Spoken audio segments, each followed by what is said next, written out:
Rhino from Crystal Falls, Michigan. And what's this truck? This is a 1970 K-100, originally ordered by Greenstein from General Truck Sales in Milwaukee. How did you find it the first time? The first time, a good friend of mine, Randy Griebel from Marengo, Illinois, was contacted by a gentleman in Beaver Dam, Wisconsin, and said he wanted to get rid of this truck. It was in his garage. And Randy went up and got it, brought it back to Marengo. I lived down in that area at the time.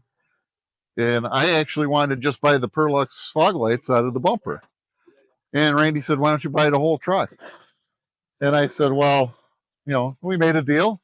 And I bought it. There was the block and the crank were the only things left of the engine. Had air 4x4 in it. Found another motor through another ATHS member, Joe Keeley. Put the motor in. I bought the transmission off another guy and put it back together and got it running. So what motor and transmission does it have?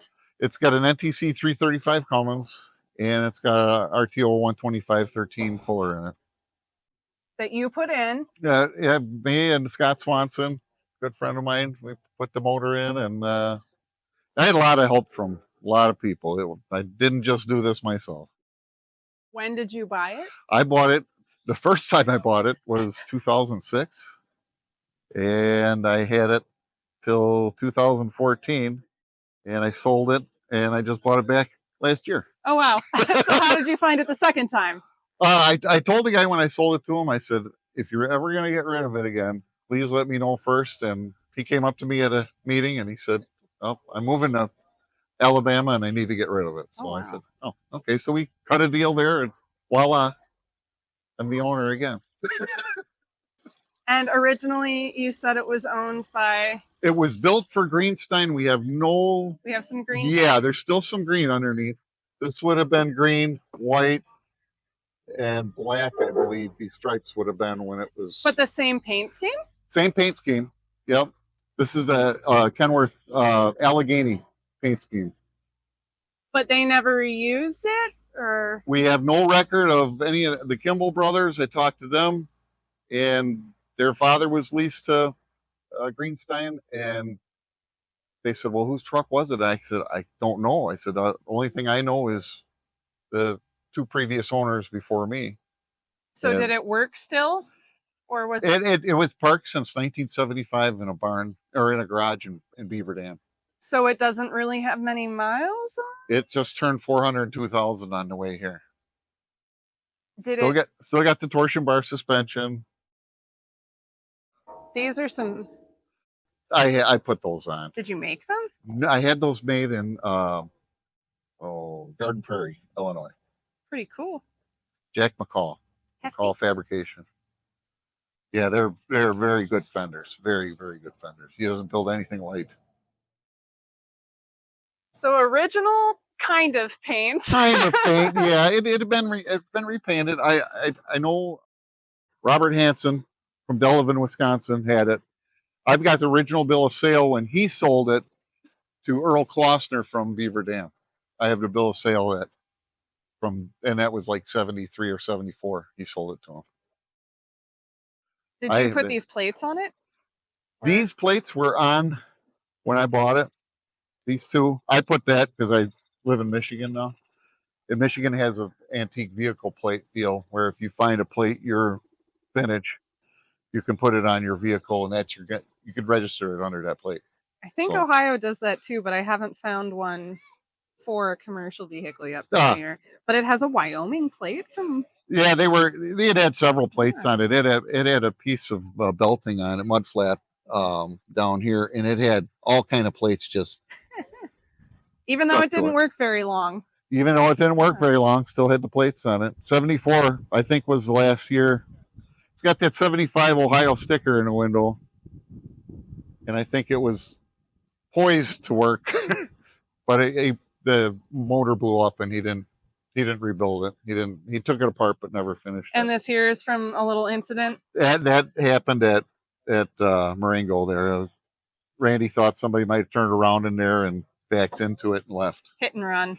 But good thing they didn't tear that bumper up. Yeah. It's the original bumper, and they scuffed it on the top, but they didn't cave it in or break it off.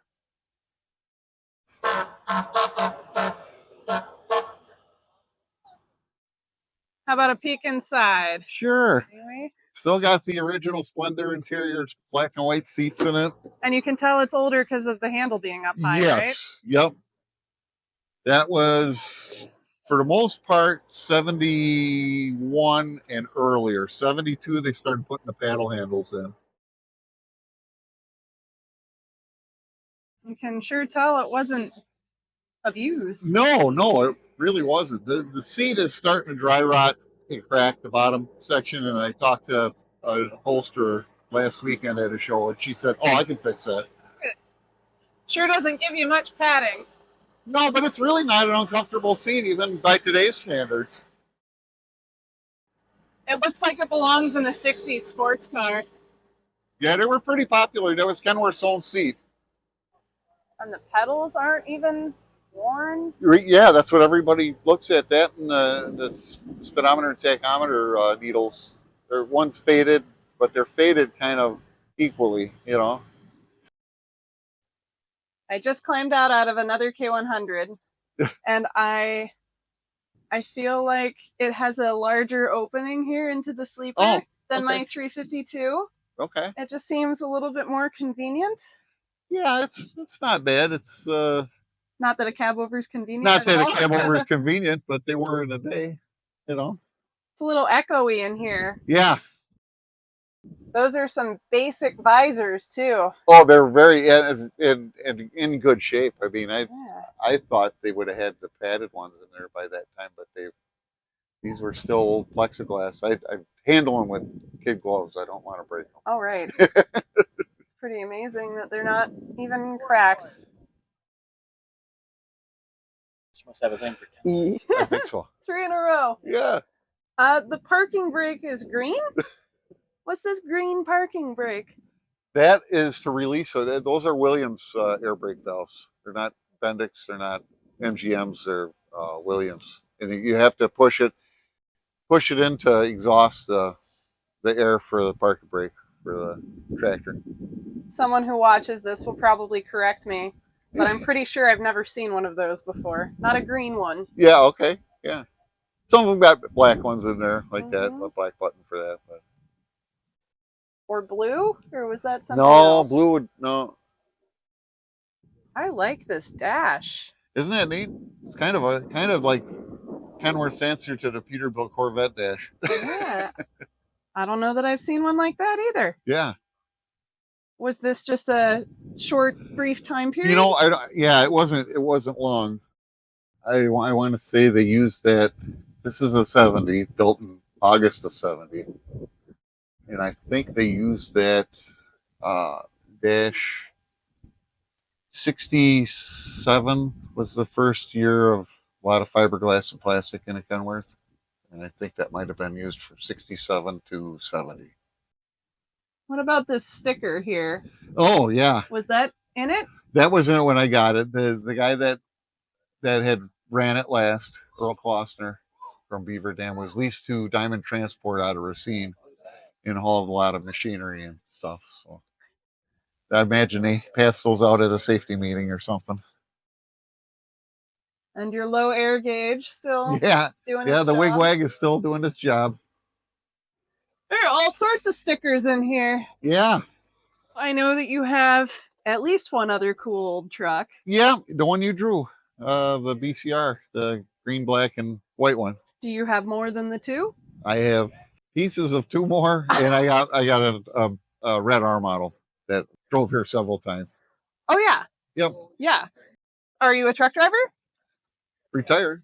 And then just wanted to collect a few cool? Oh, yeah. Just, these are things I grew up with. I started working in a truck shop at 11 years old. Never got rid of it. It's true. It's a sickness. It's an illness. So did you just want a K-100, or was there one in your past? I worked at an outfit in Iron Mountain, Michigan, Smeester Brothers, and I washed trucks there, and my uncles drove there, and they all drove Kenworth Cabovers, 165-inch wheelbase, just like this. And I always had a thing for them. Did you get to ride in their vehicles? Yeah, I did. I did occasionally. Yeah. Bad idea, but I'm jumping. Oh, no, there's, I can reach the stuff. There, All there right. you go. How about the trailer? Trailer is a 67 Wisconsin fastback tilt top. Built in Richfield, Wisconsin. I don't think I've ever seen one of these, or at least done a video on one. Yeah, they were built. I think they went out in '89, as far as I can tell. '89, early '90s, maybe the Wisconsin trailers went out. So do you use this or just for fun? I use it occasionally. I have a D4 cat, about a 1950 model D4 cat that I put on it, haul it around. I should have it on there now, but The trailer nice. itself is cool. So. Oh yeah, it tilts. It's for excavators to put weight on the back, and then they can tilt it. You got to release the latches on the front, and then you can tilt it. Looks like it's had some pretty heavy stuff on it. Yeah, it has. I think originally that was planking back there, but I've seen it on several of them where you do it. But it's not a really good setup when you got a steel tracks on it and you're trying to get up on it. It's just no traction. No traction. It slides, it moves. It's not very comfortable to be loading it. Are you from the Upper Peninsula?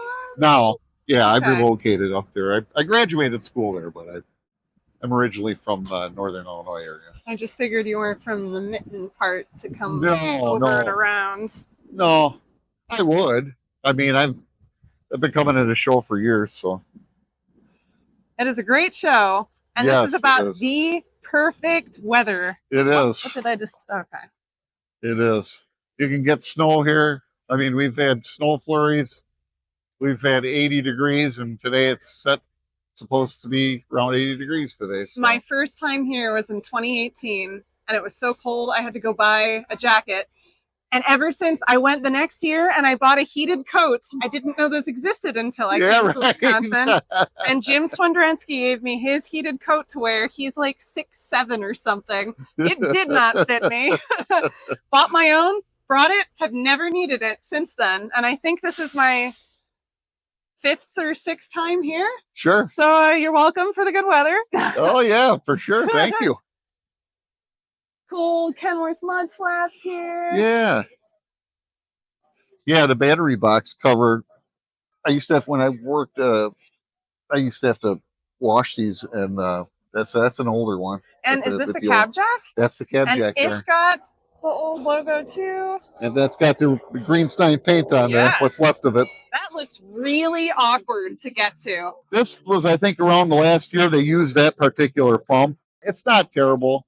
I've had to use it. I assume it's been rebuilt, perhaps, at some point in its life. The pump? The pump, yeah. Could have been.